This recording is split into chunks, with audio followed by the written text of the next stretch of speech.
Welcome to the Health AI Brief, breaking down the AI shaping our world one concept at a time. We've now talked about the two main failure modes in machine learning: underfitting, where a model is too simple, and overfitting, where it's too complex. This isn't just a coincidence. These two problems are intrinsically linked by what's perhaps the most important conceptual framework in machine learning, something called the Bias-Variance Tradeoff. This trade-off is the central balancing act that all data scientists have to manage. So now we'll break it down. So first, there's bias. In this context, bias is about social prejudice. It's about systematic error.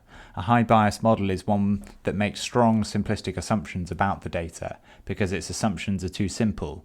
It makes consistent, repeated errors. This is underfitting. The analogy is a clinician who has a rigid diagnostic rule like all headaches are migraines. This rule is simple and it will be systematically wrong for every patient whose headache is caused by something else. The other end of the spectrum is variance. Variance refers to how much a model's predictions would change if it were trained on a different data set. A high variance model is one that is incredibly sensitive to the specific data it was trained on.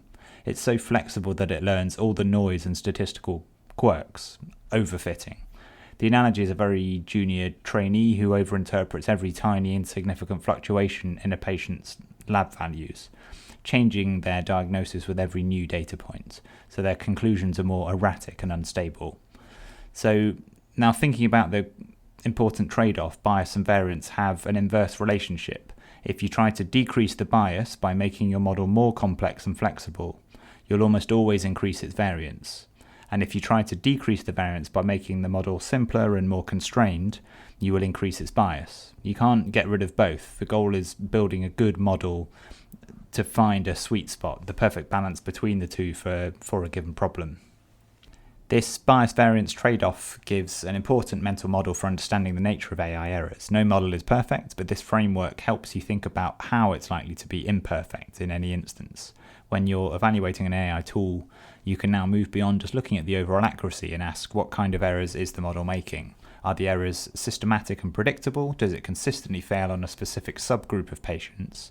That suggests a problem with high bias. The model's too simple. Or are its errors erratic and seemingly random? Does it make a brilliant diagnosis for one patient and a completely nonsensical one for the next? Even if the patients look very similar. That suggests the problem is high variance. The model is overfitted and unstable. Understanding this helps to anticipate a model's fallibility before it's ever used in practice. So that's the bias-variance trade-off in a nutshell. It's the fundamental compromise between a model's simplicity and its flexibility.